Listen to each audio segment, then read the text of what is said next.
En este programa hablamos mucho de gastronomía, de comer bien y con muchos profesionales también que nos dan consejos de nutrición. Pero hoy queremos abordar el tema de la alimentación y de comer desde otro punto de vista totalmente diferente. Este libro que sale ahora al mercado, de Olatz Rodríguez, pone el dedo en la llaga y pone la atención en un problema que hace ya mucho tiempo que sufren muchos hombres, mujeres, chavales jóvenes y chicas también.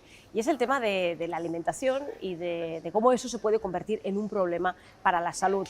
Vivir del aire es un libro de Olatz Rodríguez y es un testimonio sobre la anorexia, la presión y la inseguridad, porque muchas veces estas tres cosas van de la mano. Olatz, muchísimas gracias. Muchísimas gracias. Bueno, primero felicidades, porque es un libro valiente, ¿no? Yo creo que además a tu edad explicar todo lo que tú explicas en este libro sobre una enfermedad tan delicada como es la anorexia, eso es de valientes, ¿no? ¿Sí o no?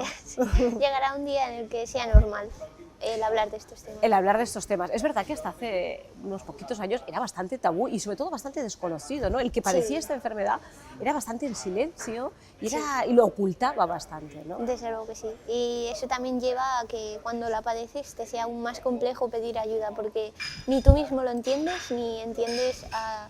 No, o sea, sabes que tu alrededor no te va a entender porque hay mucha desinformación normalmente. Y Olatz, todos los problemas con la anorexia también es uno mismo darse cuenta de que tiene una enfermedad, ¿no? De que realmente hay un problema que hay que ponerle solución, ¿no? Sí, así es. Y en mi caso no fue tanto así porque sí que es cierto que desde un primer momento supe que algo me ocurría y acepté que tenía un problema con la alimentación, pero una gran parte de las personas con las que contacto, bueno, mantenemos conversación, que padecemos estos trastornos, sí que es cierto que se sienten así, en el sentido de que no quieren aceptar que ellas tienen o ellos tienen ese problema, porque o bien les es complejo o bien no son capaces de entenderlo o simplemente quieren seguir conviviendo con esa enfermedad porque saben que la recuperación conlleva una serie de cambios que quizás no quieren asumir de algún modo, pero todo eso va más profundo, sino es una emoción, no es tanto un físico, pero... Oye, en este libro, Vivir del aire, tú nos vas explicando poco a poco cómo entras tú en esa espiral, en ese problema alimenticio, ¿no? En tu caso vino derivado del deporte, ¿no? De estar en un nivel altísimo y de exigencia deportiva, ¿no? Pero puede venir, y debes haber conocido otros compañeros, amigos, ¿no? Pacientes como tú, que cada uno, este problema le ha venido a raíz de algo, ¿no? Desde luego que sí, o sea, al final son un cúmulo de factores, entonces quizá en mi caso sí que tuvo bastante peso eso, la competición, pero también tuvieron mucho peso otras circunstancias, mismamente de la sociedad en general, de cómo yo afronto la realidad, ¿no? Entonces, como tú bien dices, depende de múltiples factores, no solo hay que focalizarlo en uno y culpabilizarle a él, sino que al final es algo que está y que todos somos susceptibles de padecerlo al final. Es un problema además que solemos asimilarlo con chicas jóvenes, ¿no? Pero te tienes que haber encontrado de todo, ¿no? Sí, desde luego que sí. De hecho, incluso personas con hijos y que han contactado conmigo, yo con ellos, o sea, quiero decir, no es que sea yo el centro de atención, solo que al haber dado la voz pues se dirigen a mí, o yo también me dirijo a otras chicas que también han dado la voz quizá en otros momentos, y sí, son personas mayores que aún siguen con esta enfermedad, pero igualmente me gustaría mandar el mensaje esperanzador de que yo creo que en algún momento sí que se logra salir de ella. O sea, hoy en día que le echamos tanta culpa a las redes sociales de estos temas, ¿no? Porque todo el mundo quiere salir guapo, esbelto, joven, ¿no? En redes sociales con esas fotos que ponemos 1000 filtros con tal de quedar perfectos, ¿no? De buscar ese ideal de belleza, ese canon que queremos cumplir y que es un sueño, ¿no? Y que tendríamos cada vez que tener más claro que es un sueño y que es un ideal y que no tiene por qué ser en nuestro caso.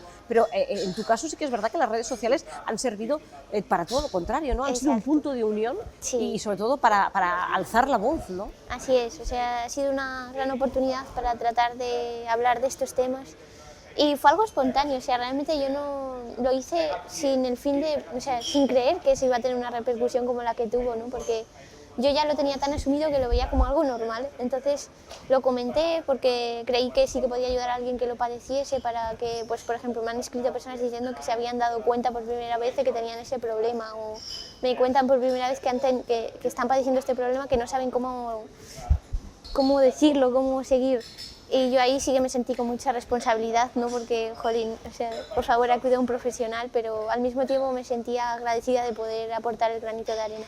Entonces sí. El libro sobre todo viene a ser eso, ¿no? Un Sí. testimonio y una, bueno, una lectura Sí. para aquellos que no entienden esta enfermedad, quizá puedan entenderla, pero también para aquellos que a lo mejor ni lo saben, ¿no? O Sí. sospechan que la pueden padecer, puedan Claro. encontrar en este libro un testimonio muy real, ¿no?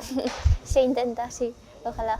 ¿Cómo has ido desgranando toda tu historia explicada aquí? Porque esto es una confesión casi, ¿no? Es casi, ¿sí o no? Como... Sí, al final, Es abrirte de par en par y explicar sin miedo, y como decía antes, con valentía, lo que te ha pasado. gracias. ¿No? Sí, o sea, simplemente hemos tratado de plasmar, porque tuve ayuda de las editoras, y hemos tratado de plasmar todas las vivencias del modo más entendible y siempre desde el respeto, con el fin de eso, de tratar de informar a aquel que quiera adquirir ese conocimiento, de sentirse acompañado a todas aquellas personas que lo padecen y también de acompañar a todos sus familiares, que realmente, desde mi experiencia, creo que son los que más sufren. O sea, sí.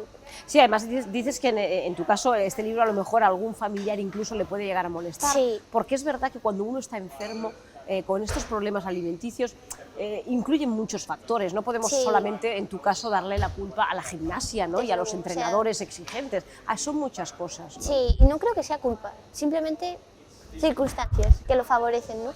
Y entre esas circunstancias pues entra, por ejemplo, cuando en mi familia mi padre o mi hermano hacían menciones totalmente desde el cariño y el respeto, ¿no? Pero yo no era capaz de entenderlas, o sea, siempre me ha costado mucho pillar las bromas.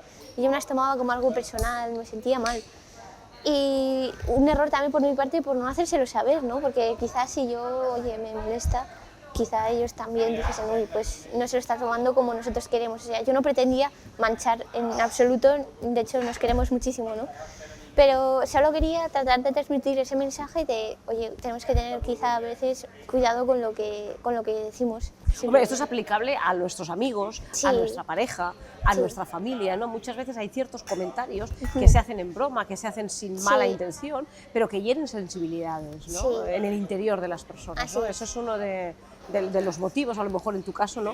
Que Sí. puede favorecer el desencadenar y el llegar a esa situación extrema, ¿no? Porque tú Sí. llegaste a una situación muy extrema, llegaste a ingresar y es a partir de ahí cuando se produce un cambio, ¿no? Y cuando tú dices, ostras, puedo cambiar mi vida y puedo ir a mejor, ¿no? Y superarlo. Sí, ¿Sí o no? así es. Realmente el detonante fue, para empezar a comer, fue una amenaza por parte de una endocrina y bueno, pues a partir de ahí yo me di cuenta de que realmente no estaba pasando nada, que incluso me estaba sintiendo mejor, porque piensas de otro modo, racionalizas mejor las cosas, porque cuando uno está desnutrido, el cuerpo aplica el menor el menor gasto de energía y por tanto piensas de modo muy autodestructivo y desde luego que no es acorde a la realidad. Ha Entonces, sido un proceso largo por eso, ¿no? Sí. Y has tenido que trabajar duro, igual casi como cuando entrenabas a tantísimo nivel, ¿no? Ha sido un ejercicio potente, ¿no? Sí. De superarte a ti misma, ¿no? Sí, así es. Y para lo mismo, para mis familiares muchísimo también. También, ¿no? Sí, sí, sí. Lo has conseguido y eso exige fuerza de voluntad, ¿no? Tú ya Sí. la tenías, porque venías de un mundo donde la fuerza de voluntad es verdad, es un ingrediente básico, ¿no? Sí, sí, sí. Bueno, yo quiero que también que hablemos de la gordofobia, ¿no? De esa palabra que se oye tanto últimamente y que está sobre la mesa, ¿no? Como decía yo antes, ¿no? Esa necesidad de cumplir ciertos cánones Sí. o de menospreciar a personas que a lo mejor físicamente no cumplen ciertos Sí. requisitos que parece que están de moda, ¿no? Tú además eres una chica joven y tienes muchas amigas de tu edad, ¿no? Eres Sí, muy desde consciente y luego. vives muy de cerca esas exigencias, ¿no? Sí, bueno, en mi caso me cuesta bastante socializar, entonces no lo vivo tan de cerca, ¿no? Esas menciones y alusiones al físico, discriminaciones por meras cuestiones de apariencia. Pero sí que escucho en ocasiones ciertos comentarios o ciertas, ya no tanto de forma directa, sino de modo indirecto, incluso sin darse cuenta, personas que directamente discriminan a X persona por su físico. O sea, es que es algo que yo no llego a entender. De hecho, cuando surgen esos temas en alguna conversación, yo directamente me voy a mi mundo y no logro comprenderlo, entonces me voy totalmente. Y luego otras veces sí que trato de decir, oye, ¿y por qué, o sea, discriminas de esta forma a la persona simplemente por esto? Oye, yo quiero aprovechar que tú conoces en profundidad el mundo de la gimnasia y del rendimiento que se ha de dar cuando uno está en un equipo olímpico preparándose para unas competiciones ya profesionales y demás. Y sabes, tú lo sabes, hay en redes mucho debate en torno a esto, ¿no? No deberían exigirles tanto. Por otro lado, otros dicen, no, es que van a un nivel muy profesional.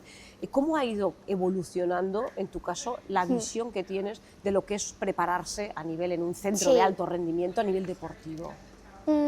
Pues yo pienso que puede ser un camino con sus dificultades como cualquier otro, pero que si la persona tiene las suficientes herramientas y sus entrenadores también para gestionar lo que es ya no tanto el nivel deportivo, porque eso está claro que si estás ahí muy probablemente te hayan preparado muy bien y las entrenadoras también, ¿no? Pero ¿se han preparado a nivel mental? Exacto, ahí es el que iba. El entreno mental para poder, porque hemos visto en las últimas Olimpiadas, ¿no? Esta Sí, chica americana, Simone Biles, con tantísima expectativa puesta en ella y cómo se ha derrumbado no por un tema físico, estaba preparada, pero emocionalmente no. Claro, ¿verdad? entonces es ahí la cuestión, el hecho de realmente darle el peso que requiere la salud mental, ¿no? Porque al final el deportista no deja de ser una persona y toda persona pues depende en gran medida de su estado psicológico. Entonces, ¿tú te has reconciliado con la gimnasia rítmica o no? Sí, ¿Te has reconciliado? o sea, lo que es la gimnasia rítmica a mí nunca me ha dejado de gustar en absoluto. Pero sé que no, es muy complejo que vuelva, o sea, sé que eso es muy difícil, pero yo nunca digas nunca. De momento está ahí, pero ahora es más importante en estos momentos, ¿no? Ocuparte de ti misma y sobre todo con este libro lanzar ese mensaje que le ha llegado a tantísimas personas y que ha sido ¿verdad? De tantísima importancia para personas desconocidas que han encontrado en ti pues bueno, una opinión muy sincera sobre todo, ¿no? Que yo creo que en estos tiempos eso escasea, ¿no? La sinceridad con la que tú has afrontado todo esto, ¿no? Y has intentado ser un poquito ese ejemplo, ¿no? Es decir, oye, las cosas pueden cambiar, las herramientas las tenemos nosotros. En realidad me vi obligada, pero sinceramente no me gusta nada que el protagonismo en cierto modo recaiga sobre mi persona. Eso es algo que me echa bastante para atrás. De hecho, a la hora de ser entrevistado, hacerme fotos, lo paso muy mal y emocionalmente me cuesta gestionarlo, ¿no? Porque es como, ¿por qué yo? O sea, Bueno, espero que ahora estés muy relajada con nosotros. Con sí, nosotros sí, porque hay confianza, ¿no? O sea, relajada estoy. O sea, de hecho, recibo un muy buen trato por parte de ustedes, pero es más algo interior, es decir, ¿por qué que hay que trabajarlo día a día, ¿no? Seguramente muchas personas en este momento se sientan identificadas contigo, ¿no? Porque el que va a una entrevista de trabajo, el que llega a un grupo nuevo, ¿no? Siempre tenemos esas inseguridades sobre nuestra persona, nuestro físico y demás, ¿no? De todas estas cuestiones se hablan en este libro, ¿verdad? Es un libro, mira, por ejemplo, dice aquí, cuando llegué al hospital incapaz de andar por mi propio pie y me dijeron que debían ingresarme, entonces supe que aquello se me había ido de las manos, eso es cuando tú te das cuenta, ¿no? Yo creo que el libro, con esta sinceridad que tú le imprimes, puede ser un gran testimonio para muchas personas y puede servirles. Nosotros te damos las gracias por haber compartido con nosotros tus opiniones y por habernos, con este libro, Vivir del aire, un título que yo creo que más claro no puede ser, porque realmente uno vive del aire cuando está en esas circunstancias, ¿no? Sea un gran testimonio. Muchísimas gracias, Ola. A vosotros por darle voz, que también sois parte de esta ayuda al final. Bueno, un testimonio sobre la anorexia, la presión y la inseguridad van de la mano y libros como este ojalá sean una herramienta que ayuden. Gracias. Ojalá. A ti.